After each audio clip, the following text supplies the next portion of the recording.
민수기 10장 1절에서 10절입니다. 키워드는 나팔 신호, 의사소통, 순종과 승리입니다.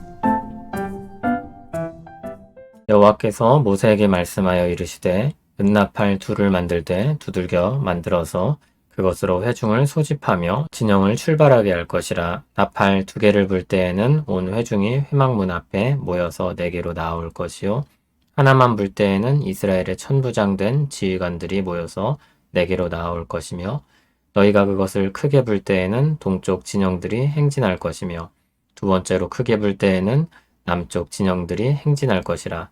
떠나려 할 때에는 나팔 소리를 크게 불 것이며 또 회중을 모을 때에도 나팔을 불 것이나 소리를 크게 내지 말며 그 나팔은 아론의 자손인 제사장들이 불지니 이는 너희 대대의 영원한 율례니라. 또 너희 땅에서 너희가 자기를 압박하는 대적을 치러 나갈 때에는 나팔을 크게 불지니 그리하면 너희 하나님 여호와가 너희를 기억하고 너희를 너희의 대적에게서 구원하시리라. 또 너희의 희락의 날과 너희가 정한 절기와 초하루에는 번제물을 드리고 화목제물을 드리며 나팔을 불라. 그로 말미암아 너희의 하나님이 너희를 기억하시리라. 나는 너희의 하나님 여호와니라. 아멘. 이제 출발을 위한 준비가 거의 모두 끝났습니다. 마지막 준비는 나팔 소리로 명령을 내릴 수 있도록 신호 체계를 정비하는 것입니다.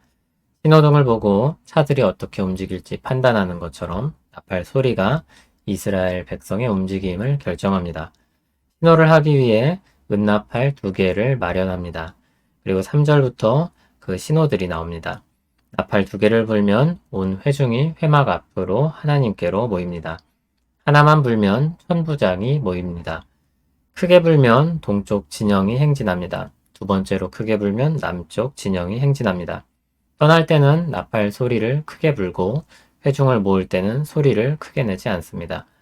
북쪽과 서쪽 진영에 대한 설명이 없습니다. 정확한 이유는 밝히고 있지 않기 때문에 모릅니다. 나팔은 아론의 자손인 제사장이 붑니다. 그들을 대적하러 적을 치러 전쟁에 나갈 때 나팔을 크게 붑니다. 하나님의 구원이 약속됩니다. 또 절기 때 제사를 드리며 나팔을 붑니다. 그러면 하나님이 들으시고 맺으신 언약을 기억하신다고 했습니다. 앞에서 나온 다른 나팔 소리는 하나님께서 백성들을 향해 부르는 소리인데 유일하게 마지막은 하나님을 향해 부는 나팔 소리입니다. 나팔 소리는 의사소통을 위한 신호체계였습니다. 군대와 같은 큰 무리가 움직이려고 할 때 신호체계는 아주 중요합니다. 큰 무리가 일사불란하게 움직일 수 있도록 한 효과적인 방법입니다. 이스라엘은 나팔 소리를 통해 기민하게 움직일 수 있었을 것입니다. 그런데 지휘관이나 그의 명령을 따르는 사람이 아니라 제사장이 나팔을 불게 했다는 것이 독특합니다.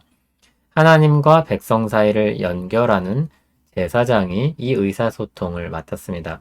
하나님의 명령을 하다라고 하나님을 향해 올려드리는 일을 제사장이 맡는 것입니다. 이것은 나팔 부는 일이 하나님과의 소통임을 우리에게 알려주는 것입니다. 나팔은 하나님의 지휘체계 안에 포함된 것으로 우리가 이해할 수 있는 것입니다. 하나님은 구름과 더불어 나팔 소리를 통해 세부적인 운영 지침을 내려주십니다. 그리고 더 자세히 할 말은 모세를 불러서 직접 전달하시기도 하십니다. 이렇듯 하나님은 자기 백성과 동행하며 말씀을 전할 수 있는 방법들을 주십니다. 하나님은 자기 백성들에게 말씀하십니다. 하나님은 자기 백성들에게 말씀하시고 백성들은 순종합니다. 하나님은 그때 자기 백성들을 위해 싸우시고 그들에게 승리를 주십니다. 하나님의 백성은 말씀을 따라 하나님께 응답합니다. 하나님은 그들을 기억하시며 언약의 복들을 내려주십니다. 하나님은 이스라엘 백성들이 광야길을 하나님과 함께 갈 수 있도록 모든 준비를 마련해 주셨습니다. 구약의 이스라엘 백성들을 이끄셨던 하나님께서 오늘 믿는 우리와 함께 하시며 또 더욱 세밀한 인도하심으로 우리를 이끄십니다. 우리는 영원한 제사장이신 예수 그리스도를 통해 우리 모든 인생길을 걸어갑니다.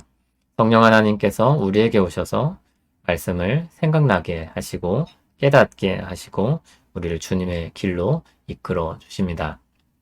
좋은 지휘관에 의해 훈련되고 순종하는 군대는 승리합니다.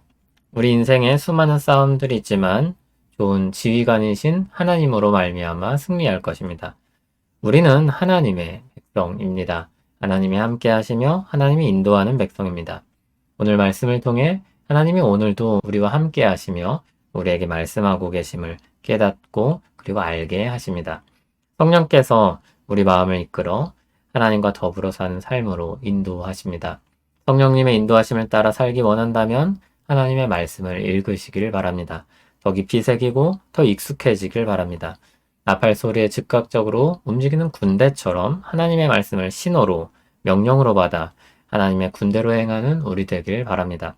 우리는 주님으로 말미암아 승리할 것입니다. 우리가 싸움에서 승리할 때 우리는 성령의 열매들을 보게 될 것입니다. 사랑과 희락과 화평과 오래 참음과 자비와 양선과 충성과 온유와 절제입니다. 한번 참아 보셨습니까? 주님이 주신 승리입니다. 자비를 베푸셨습니까? 주님이 주신 승리입니다. 하나님께서 이렇게 승리들을 우리에게 주시며 우리를 약속하신 소망의 날까지 이끄실 것입니다. 하나님 아버지의 음성을 듣게 하옵소서. 거룩한 싸움을 이기는 승리를 주시옵소서. 성령님을 통해 맺혀지는 복된 열매들을 받아 누리게 하옵소서. 우리 각 사람의 심령에 은혜를 베풀어 주시옵소서. 광야와 같은 인생길을 은혜로 채워 주시옵소서. 예수님 이름으로 기도합니다. 아멘.